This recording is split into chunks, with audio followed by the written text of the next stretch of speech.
اعوذ باللہ من الشیطان الرجیم بسم اللہ الرحمن الرحیم السلام علیکم ورحمۃ اللہ وبرکاتہ۔ امید ہے کہ آپ خیریت سے ہوں گے۔ خیر مقدم ہے آپ کا کلاس 9 پولیٹیکل سائنس میں۔ تو ہم پڑھ رہے ہیں ورکنگ آف انسٹیٹیوشنز۔ ہم نے دیکھا کہ ڈیموکریسی میں صرف آپ رولرز کو ہی الیکٹ نہیں کرتے ہیں، بلکہ ڈیموکریسی کو چلانے کے لیے کچھ رولز اور پروسیجرز ہم کو فالو کرنے پڑتے ہیں۔ تو اس میں ہم دیکھ رہے ہیں کہ کیسی ہماری جو ادارے ہیں، جو ہمارے ادارے ہیں، چاہے وہ لیجسلیچر ہے، ایگزیکٹیو ہے یا جوڈیشری ہے، کس طرح سے ورک کرتے ہیں اکارڈنگ ٹو دا کانسٹیٹیوشن۔ اور اس میں پہلا لیکچر ہو چکا ہے کہ how is a major policy decision taken, کس طرح سے ایک بڑا فیصلہ لیا جاتا ہے۔ تو پھر ہم نے آفس میمورنڈم کی جو گورنمنٹ آرڈر 13 اگست 1990 کو لیا گیا، تو کس طرح سے ایک اس آرڈر کو سرکولیٹ کیا گیا department of personnel and training,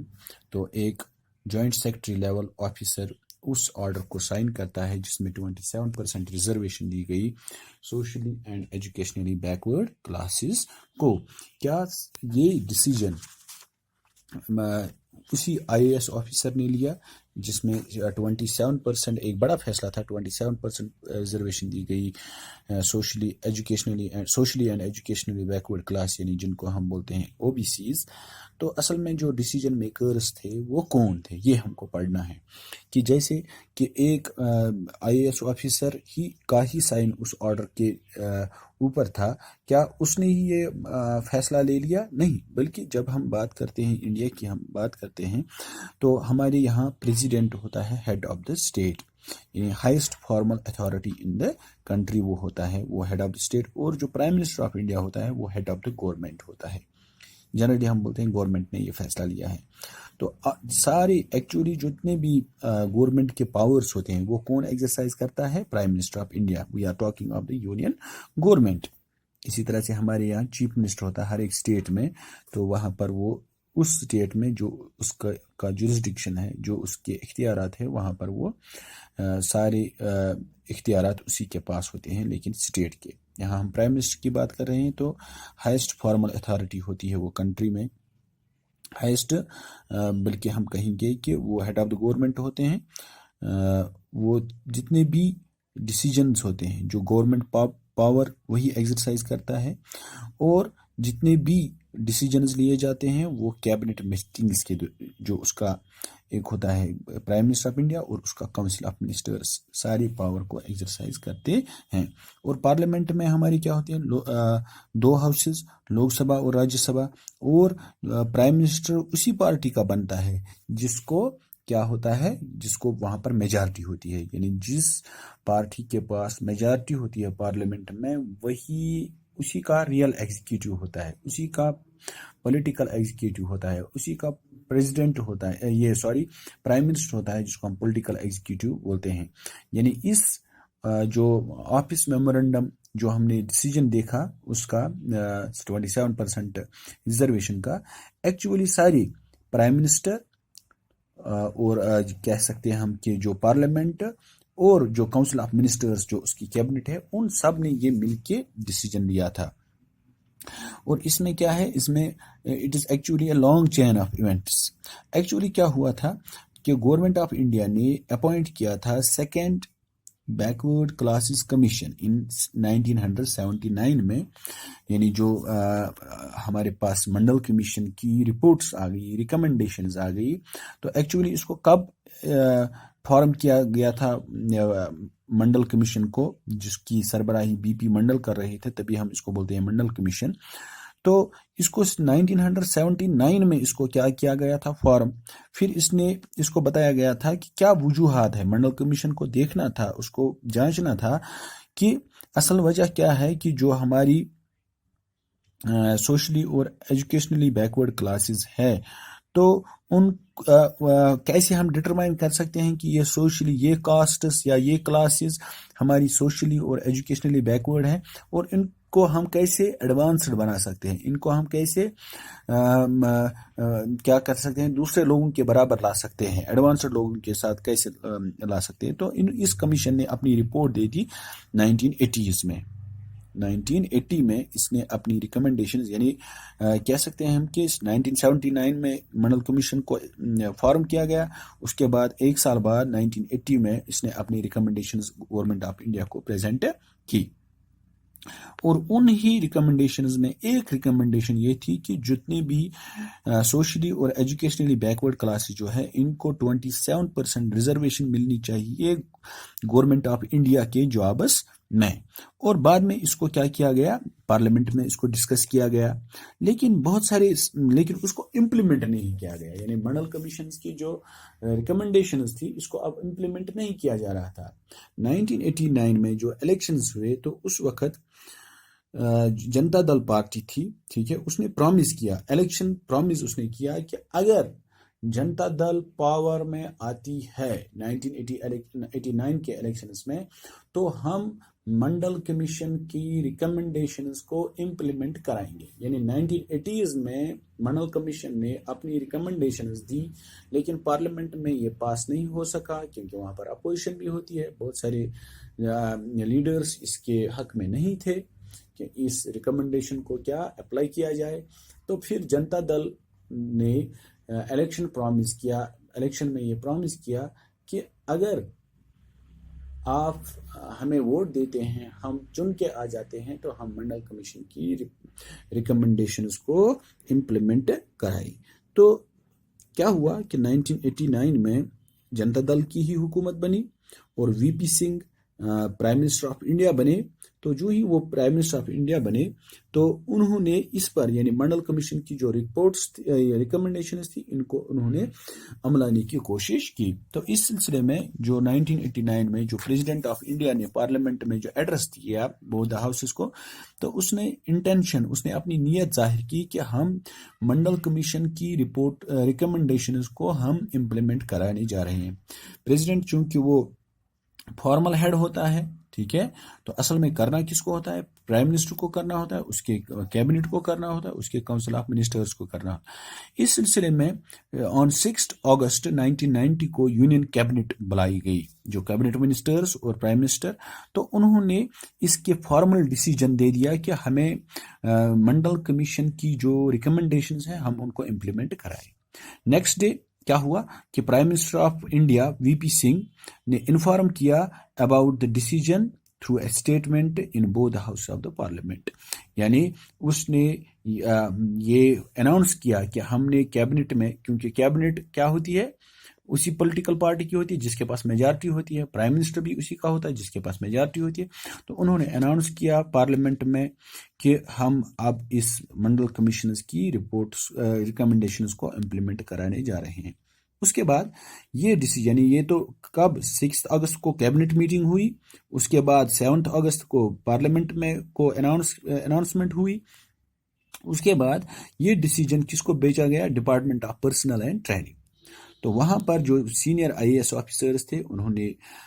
draft کیا ایک آرڈر جس کے مطابق جو کیبنٹ ڈیسیجن تھا جس میں منسٹرز کا اپروول اس کو ملا تھا, ٹھیک ہے, بعد میں اس کو سائن کیا گیا,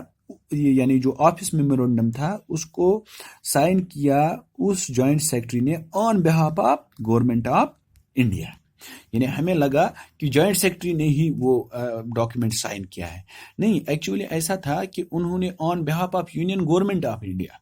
تو ایکچولی اس میں کون ڈیسیجن میکرز تھے, ایک تو پرائم منسٹر آف انڈیا اور اس کے کاؤنسل آف منسٹرز, اس کی کیبنٹ نے یہ فیصلہ, یہ اصل میں فیصلہ ساز ہوئی. بعد میں جو اس کو امپلیمنٹ کرایا گیا کس کے ذریعے سے, جو ہماری پرماننٹ ایگزیکیوٹیو ہوتی ہے, ایک IAS آفیسر نے اس ڈرافٹ کو پہلے فارم کیا گیا, department of personnel and training نے اس ڈرافٹ اس آرڈر کو فریم کیا according to the cabinet decision, اور بعد میں اس کو نمبر ڈیٹ ڈالا گیا 36012/31/90 اور دیٹ مینس 13 اگست 1990 کو اس کو امپلیمنٹ کیا گیا. اور اس کے بعد نیکسٹ فیو منتھز جو تھے, جو آنے والے مہینے تھے, اس میں بہت زیادہ ڈیبیٹس ہونے لگے, ہاٹ ڈیبیٹس ہونے لگے, ٹھیک ہے, نیوز پیپرز میں, میگزینز میں, ریڈیو TV چینلز پر بہت زیادہ ڈیبیٹس اور ڈسکشنز اس میں ہونے لگے. اب اس میں کیا ہو گیا, پروٹیسٹ ہو گیا کہ کچھ لوگ اس کو کیا بول رہے تھے کہ بہت سارے لوگ بول رہے تھے کہ ان کو یہ تھا کہ اب جو 27% جابس ریزرو رکھے گئے socially and educationally backward candidates کے لیے، اس سے جو جنرل کینڈیڈیٹس ہوتے ہیں تو ان کے حصے ان کا حصہ کھایا جا رہا ہے، کیونکہ اگر کوئی کوالیفائڈ ویل کوالیفائڈ بھی ہوگا کن سے، ان ایس سی بی سی سے، سوشلی اور ایجوکیشنل بیکورڈ کمیونٹیز سے، تو اس میں وہ اپنا حصہ لے جا رہے ہیں، اور جو جنرل کیٹیگری کے کینڈیڈیٹس ہیں ان کے ساتھ یہ ناانصافی ہو رہی ہے۔ اور کچھ نے بتایا نہیں، بلکہ ایسا ہوگا کہ جو انیکویلٹیز ہے کہ سوشلی اور ایجوکیشنل بیکورڈ کمیونٹیز کو ریپرزنٹیشن نہیں مل رہی ہے، بلکہ وہ اب ریپرزنٹ ہو جائیں گے سول سروسز میں، ہاں، جو یونین گورنمنٹ کی جو پوسٹس ہے وہاں پر ان کی ریپرزنٹیشن ہو جائے گی۔ اب اس میں کیا ہو گیا کہ کچھ نے بتایا یہ فیئر ہے کہ جو کاسٹ انیکویلٹیز ہے وہ ختم ہو جائیں گی، یا ان کو بھی جو مس ریپرزنٹڈ ہے یہ کچھ کاسٹس، تو ان کی ریپرزنٹیشن مل جائے گی۔ لیکن کچھ نے بتایا یہ تو کیا ہے کہ ایکویلٹی آف اپرچونٹی کو کیا ہو رہا ہے، یہاں پر وائلیٹ ہو رہا ہے، کیونکہ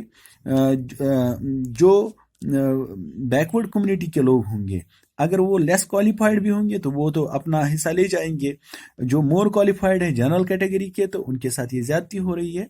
تو اس کے بعد کیا ہو گیا کہ اب یہ اچھی بات تھی یا غلط بات تھی کہ جو ریزرویشن کا دیا گورنمنٹ نے، کیا یہ دینی چاہیے یا نہیں دینی چاہیے، وہ الگ بات ہے۔ اس کے بعد کیا ہو گیا، یہ کورٹ میں چلا گیا، اس کے اوپر کورٹ کا کیس ہو گیا، یعنی سپریم کورٹ آف انڈیا۔ بہت ساری اس میں ریٹ پٹیشنز آ گئی before the honourable supreme court of India. تو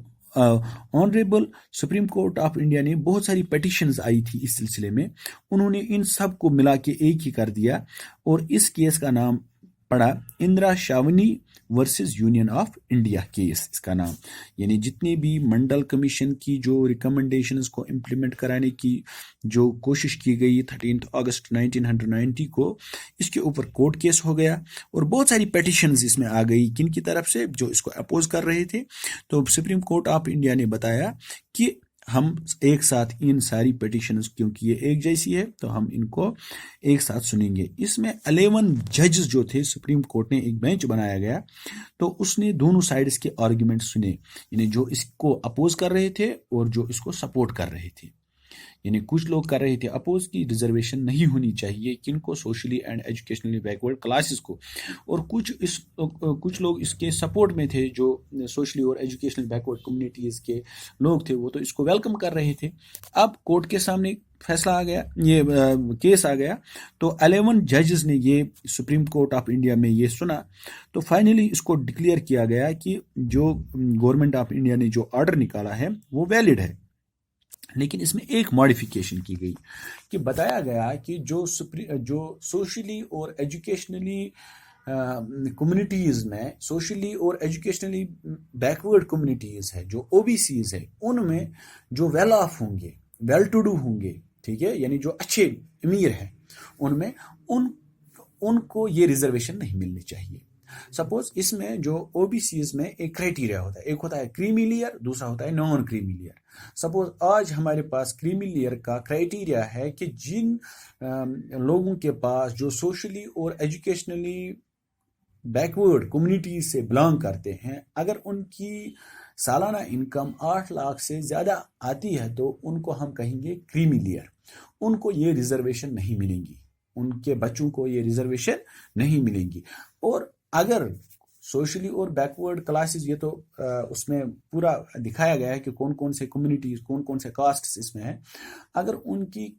انکم 8 لاکھ سے کم ہے تو وہ اس ریزرویشن کے حقدار بنتے ہیں۔ تو یہ سپریم کورٹ آف انڈیا نے ایک ماڈیفیکیشن کے اس میں کرائی، اور اس کے بعد پورا جو آرڈر تھا اس کو امپلیمنٹ کرانے کی کوشش کی۔ آپ کے پیج نمبر 857 میں نیچے دیا گیا ہے، سبجیکٹ ہے reservation for O B Cs other backward classes, تو اس میں امینڈمنٹ لائی گئی، تو اس میں آپ دیکھ سکتے ہو، the undersigned is directed to refer to this department's office O M number dated 36012/31/90 EST SCT dated 13 August 1990 and 25th September 1991 regarding the reservation of socially and educationally backward classes in civil service, civil posts and services under Government of India, and to say the following Supreme Court judgment.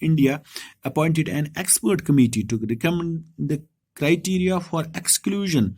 of socially advanced persons sections from the benefits of the reservation other than the backward classes in civil posts and under the Government of India.